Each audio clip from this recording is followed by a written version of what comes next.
दोस्तों जय हिंद, मैं हूं शम्स तबरेज और आप देख रहे हैं टाइम्स मेल। क्या आप जानते हैं कि देश की सबसे बड़ी सियासी पार्टी कौन सी है? बीजेपी। क्या आपको यह भी पता होगा कि दुनिया की सबसे बड़ी पॉलिटिकल पार्टी कौन सी है? सियासी पार्टी बीजेपी।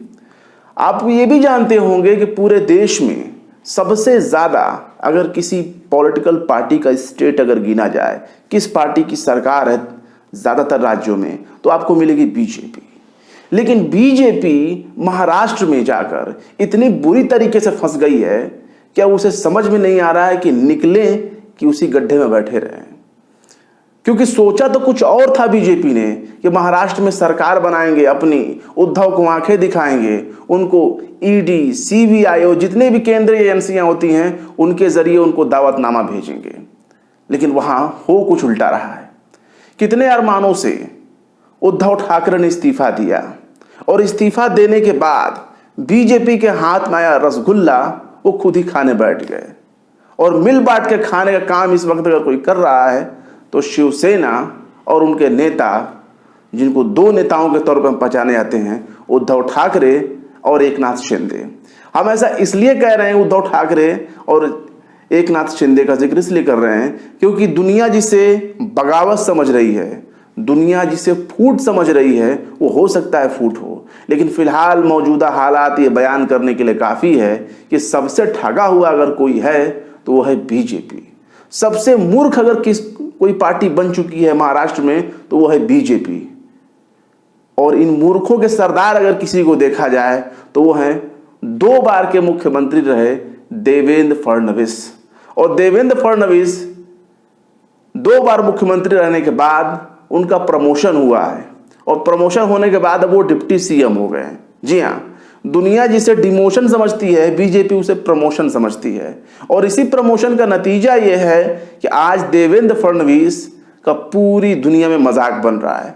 अपनी पार्टी को तो पता नहीं, लेकिन तमाम सियासी पार्टियां, पॉलिटिकल लोग, सोशल एक्टिविस्ट, यहाँ तक कि जर्नलिस्ट भी इस बात पर सवाल खड़ा कर रहे हैं कि आखिर ये कैसा दायित्व है और ये कैसी पॉलिटिक्स है जिसमें प्रमोशन के बजाय डिमोशन हो रहा है। और उस पर भी बीजेपी खूब तालियां पीट रही है। चैनल पर बैठे एंकर और एंकराएं उसे मास्टर स्ट्रोक बता रहे हैं और बीजेपी दफ्तरों के बाहर ढोल, ताशे, नगाड़े बज रहे हैं। नाचने का सिलसिला शिवसेना के बागी विधायकों की तरफ से हो ही चुका है। लेकिन इस पूरे जश्न में, इस पूरे रंगारंग कार्यक्रम में अगर सबसे मजा लेने वाला अगर किसी शख्स को देखा जाए तो वह एकनाथ शिंदे और उद्धव ठाकरे।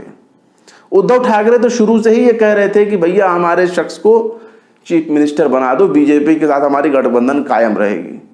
लेकिन बीजेपी नहीं मानी, कही नहीं बनेगा तो मुख्यमंत्री बनेगा। कौन बनेगा? बीजेपी का। लेकिन उद्धव ठाकरे ने बड़ी सूझबूझ और चालाकी के साथ एनसीपी और कांग्रेस से गठबंधन किया और विकास अघाड़ी के नाम से अपनी सरकार बना ली और मुख्यमंत्री खुद बन बैठे।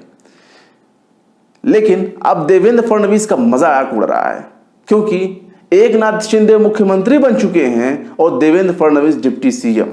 और सोशल मीडिया पर तरह तरह के इनके मजाक बन रहे हैं जिसमें मजाक उड़ रहा है।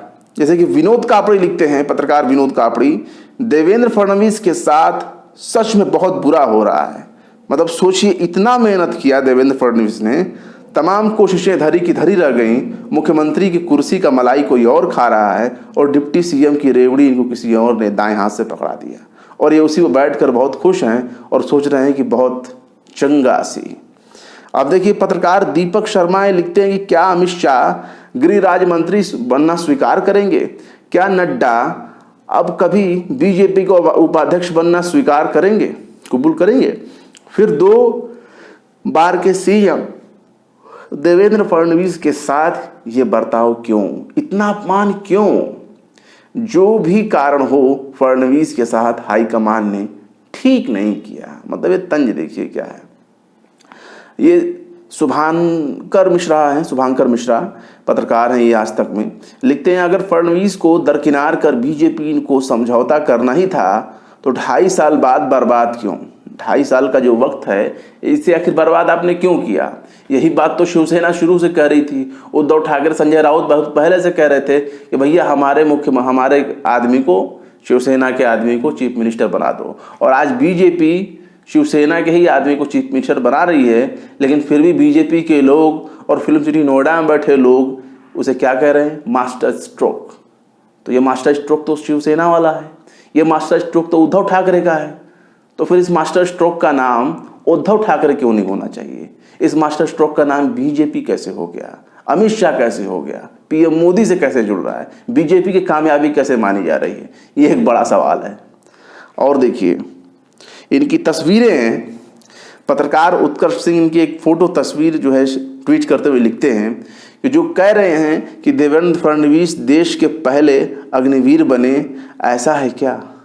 मतलब देवेंद्र फडणवीस का मजाक बन रहा है और पूछ रहे हैं कि भैया ये तो सबसे गैर गुजरा डिप्टी सीएम हो गए, या सबसे गैर गुजरा हो गए जो 2.5 साल के लिए बने हैं।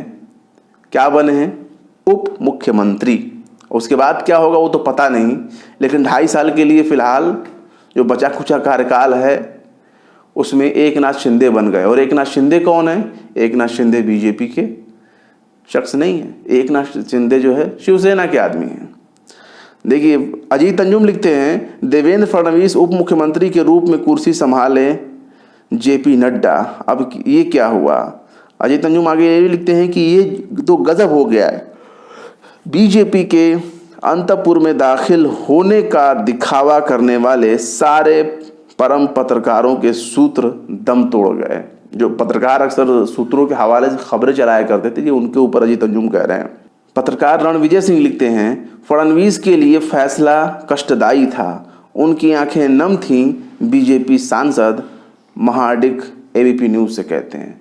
यानी कि फडणवीस दुखी थे इस बात से, फडणवीस दुखी हैं कि इससे तो अच्छा होता कि फडणवीस चीफ मिनिस्टर नहीं बने तो सरकार से अलग रहते, कोई पद न लेते तो बिल्कुल बेहतर होता, उनकी एक गरिमा बची होती। लेकिन गरिमा डूब गई वो डिप्टी सीएम बनकर, मतलब सीएम के नीचे डिप्टी सीएम बनकर के वो काम करेंगे, ये हाल हो गया है आजकल। और देखिए पप्पू यादव लिखते हैं अब कहावत बनेगी तकदीर का देवेंद्र फडणवीस हो जाना। गजब, मतलब इनका एक तरह से पूरा मजाक बन रहा है। अभिनव पांडे लिखते हैं महाराष्ट्र के सांसद संजय महादिक ने बड़ी बात कही है, बोले फडणवीस के लिए ये फैसला कष्टदायी था, फैसला सुनकर उनकी आंखें नम हुई। और पत्रकार, वरिष्ठ पत्रकार हैं ओम थानवी, ये एक ट्वीट करते हुए लिखते हैं कि Devendra Fadnavis deputy CM, Eknath Shinde CM, democracy के लिए कुछ भी करेगा। मतलब डेमोक्रेसी तो नहीं है यहाँ पे, लोकतंत्र नहीं है, कुर्सी तंत्र जरूर है। उसी को ओम थानवी जी लिख रहे हैं कि डेमोक्रेसी के लिए कुछ भी करेगा। मतलब हाय गजब हो गया। अच्छा, इतना बड़ा तुरूप का इक्का बीजेपी अपने आप को समझती थी, आखिर यहाँ कैसे गलती कर गई? यहाँ साफ तौर पर यह चीज था कि प्लानिंग तो थी इनकी बनाने की कि चीफ मिनिस्टर तो हमारा ही बंदा बनेगा, यानी देवेंद्र फडणवीस बस शपथ लेने वाले थे। लेकिन शपथ लेने से पहले कुछ ना कुछ अंदर खाने ऐसी बात जरूर चली है जिसका खुलासा ना तो पत्रकारों के, बड़े बड़े पत्रकारों के सूत्रों को हो सका, ना विपक्ष को, और ना बीजेपी ने इसकी कानो कान खबर राजनीतिक दलों में अपने कमरे से बाहर फैलने दी। लेकिन जो भी हुआ, देवेंद्र फडणवीस का मजाक हुआ। और देवेंद्र फडणवीस जैसे सीनियर पर्सन के लिए ये ज़रूरी था कि कम से कम तीसरी बार बन जाते, या इससे बेहतर होता कि वो सरकार में शामिल तो रहते लेकिन कोई ओहदा न लेते, कोई पद न लिए होते, तो उनकी वैल्यू कुछ ज़्यादा होती। अब अपने से जूनियर शख्स के अंडर में देवेंद्र फडणवीस डिप्टी सीएम हैं, और सीएम है कौन? उद्धव ठाकरे के एकनाथ शिंदे, जिनको बनाने की डिमांड अभी वो खुद कह रहे थे कि मैं पद छोड़ दूंगा। उद्धव ठाकरे कहते कि मैं पद छोड़ दूंगा, बगावत वाली बात अगर आई है तो सरकार तुम ही लोग संभालो। और यही है कि शिवसेना का मुख्यमंत्री होना चाहिए, बाकी हमें कोई दिक्कत नहीं। और आज वही हो रहा है। तब आप खुद तय कर लीजिए कि किसकी हार है, किसकी जीत है, और किसकी शय है, किसकी बात है। फिलहाल क्या कहेंगे इस मामले में कमेंट बॉक्स में जरूर बताएं। वीडियो पसंद आए तो लाइक करें, शेयर करें, और विभाग निष्पक्ष स्वतंत्र पत्रकारिता को सपोर्ट करने के लिए हमारे चैनल टाइम्स मेल को जरूर से जरूर सब्सक्राइब करें। और हाँ, बेल आइकन का घंटी वाला बटन जरूर दबा दें, ताकि हमारे चैनल पर आने वाले नए वीडियो की नोटिफिकेशन आपको फौरन ही मिल जाए। फिर मिलते हैं किसी और वीडियो में एक नई खबर के साथ। शम्स तबरेज़ को दीजिए इजाजत। जय हिंद।